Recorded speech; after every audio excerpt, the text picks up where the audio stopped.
والمرسلات عرفا فالعاصفات عصفا والناشرات نشرا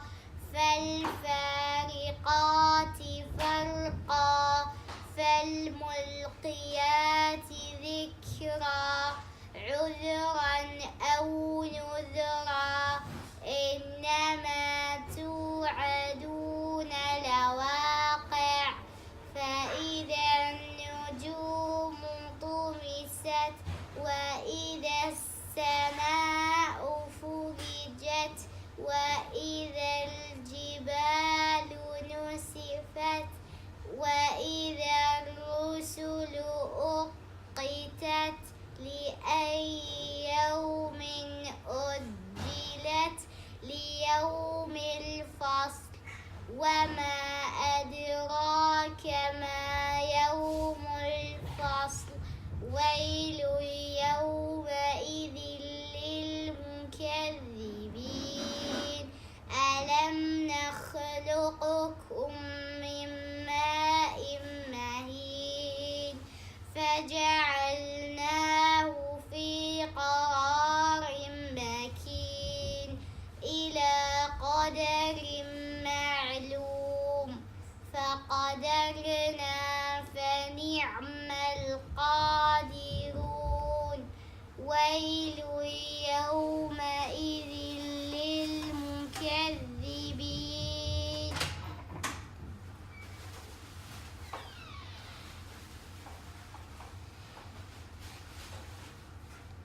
ألم نجعل الأرض كفاتا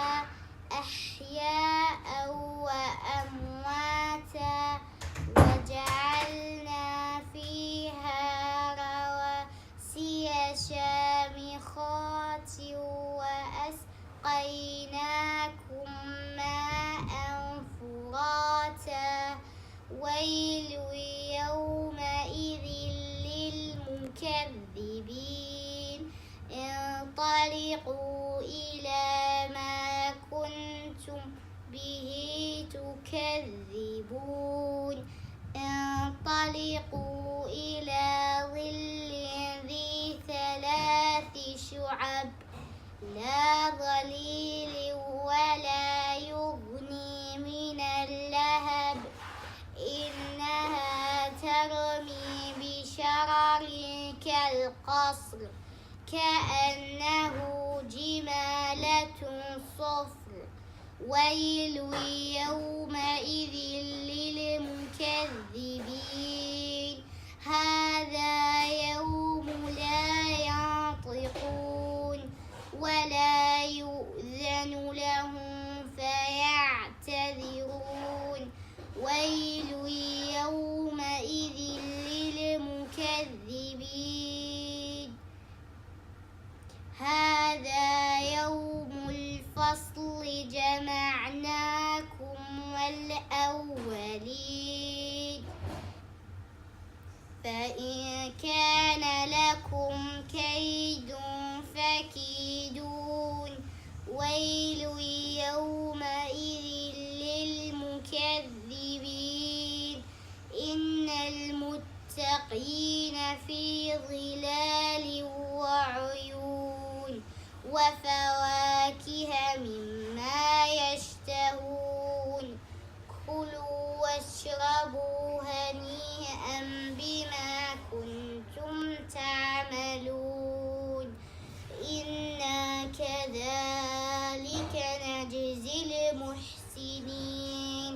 ويل يومئذ للمكذبين كلوا وتمتعوا قليلا إنكم مجرمون ويل يومئذ للمكذبين وإذا قيل لهم اركعوا لا يركعون ويل يومئذ للمكذبين فبأي حديث بعده يؤمنون صدق الله العلي العظيم.